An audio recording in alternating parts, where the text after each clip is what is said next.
दुनिया भर के बड़े बड़े मौसम विभाग एक बहुत ही खतरनाक चेतावनी दे रहे हैं और वो ये है कि 2026 भारत के इतिहास का शायद सबसे गर्म साल हो सकता है।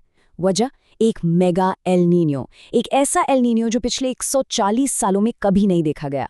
अब इसका हमारे लिए क्या मतलब है, ये समझने के लिए हमें इतिहास में हुई एक ऐसी ही घटना को देखना होगा। जरा सोचिए, साल 1877 ब्रिटिश इंडिया की मद्रास प्रेसिडेंसी। गर्मी इतनी भयानक थी कि हर सड़क, हर गांव बस लाशों से पटा हुआ था। और ये कोई मनगढ़ंत कहानी नहीं है, बल्कि एक कुदरती घटना का नतीजा था। ठीक वैसी ही घटना जो हमारे भविष्य में आने वाली है। अकेले भारत में उस एक भयानक अकाल ने लगभग 2 करोड़ लोगों की जान ले ली थी।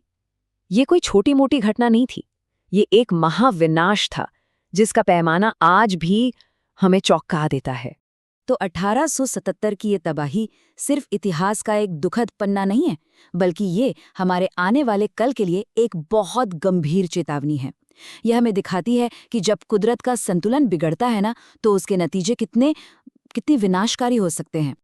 और बात सिर्फ भारत की नहीं थी। 1877 में चीन में 2 से 3 करोड़ लोग मारे गए, ब्राजील में भयंकर सूखा पड़ा, मिस्र से लेकर दक्षिणी अफ्रीका तक अकाल और बीमारियां फैल गई।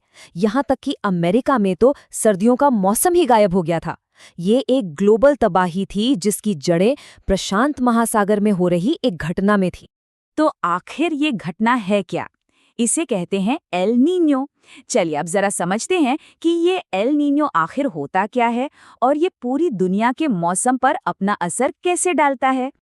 देखिए, आसान भाषा में कहें तो एल नीनो प्रशांत महासागर यानी पैसिफिक ओशन के बीच और पूर्वी हिस्से में सतह के पानी का जरूरत से ज्यादा गर्म हो जाना है।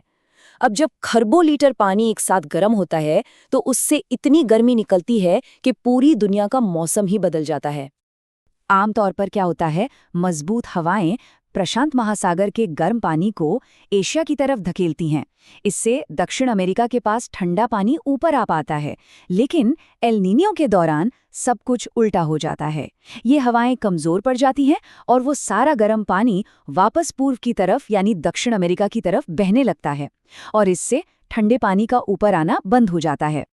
और इसी एक बदलाव से पूरी दुनिया का बारिश का पैटर्न उलट-पुलट हो जाता है। जहां ऑस्ट्रेलिया और साउथ ईस्ट एशिया में सूखा पड़ता है, वहीं अमेरिका में भारी बारिश और बाढ़ आ जाती है। और भारत के लिए इसका मतलब होता है कमजोर मॉनसून और जानलेवा लू। तो अब बात करते हैं आने वाले खतरे की। ये कोई मामूली एल नीनो नहीं है। जो पूर्वानुमान है वो एक मेगा एल नीनो का है जो 2026 में अपने चरम पर होगा।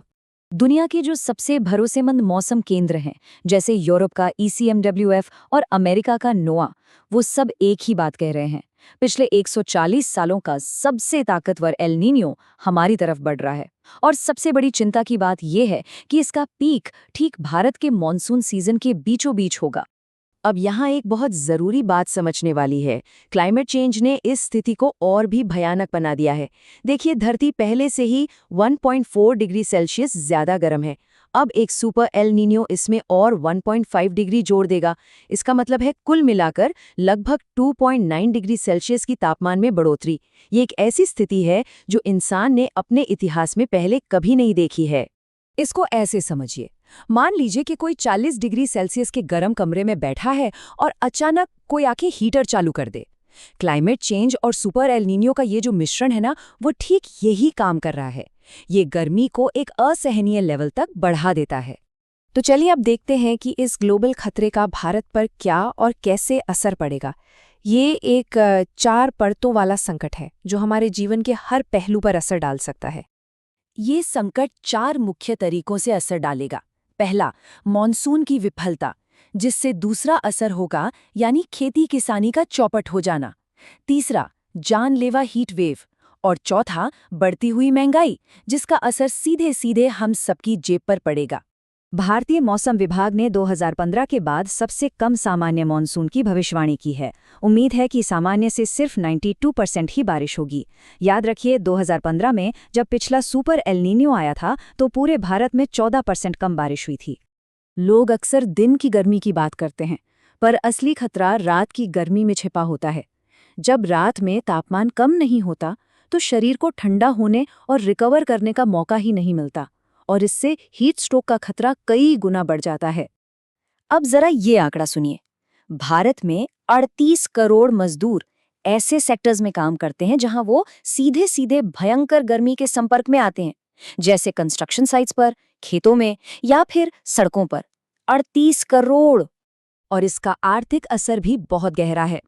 एक स्टडी के मुताबिक हीट वेव के दौरान इन मजदूरों की कमाई में 40% तक की गिरावट आ जाती है, क्योंकि वो काम नहीं कर पाते और इलाज पर खर्च भी बढ़ जाता है। और पता है, इस संकट को और भी बुरा क्या बना रहा है? हमारी अपनी कुछ नीतियां। जरा सोचिए, हीट वेव को आज भी आधिकारिक तौर पर आपदा का दर्जा नहीं मिला है, जिसका मतलब है कि पीड़ितों को कोई सरकारी मुआवजा ही नहीं मिलता। और उससे भी बुरा ये कि हम हर एक नया पेड़ लगाने के बदले 18 गुना ज्यादा पुराने जीवन देने वाले जंगल काट रहे हैं। स्थिति वाकई गंभीर है, पर हाथ धरकर बैठने का कोई मतलब नहीं है। अब हम उन समाधानों पर बात करेंगे जो हमारे हाथ में है और जिनसे हम सब मिलकर एक बदलाव ला सकते हैं। तो 3 स्तरों पर काम किया जा सकता है।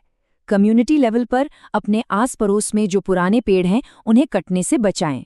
व्यक्तिगत सुरक्षा के लिए खुद हाइड्रेटेड रहें और जो लोग बाहर काम कर रहे हैं उन्हें पानी पिलाएं। और घरेलू स्तर पर सोलर पावर अपनाकर बिजली ग्रिड पर अपनी निर्भरता कम करें। नए पेड़ लगाना अच्छा है, बिल्कुल अच्छा है, लेकिन उससे भी ज्यादा जरूरी है हमारे पुराने बड़े पेड़ों को बचाना। क्यों? क्योंकि जो नए पौधे लगते हैं ना, उनमें से 90% तो बच ही नहीं पाते, और एक छोटे से पौधे को बड़ा होकर छाया देने में दशकों लग जाते हैं, जबकि हमारे पुराने पेड़ हमें आज, अभी, तुरंत राहत देते हैं।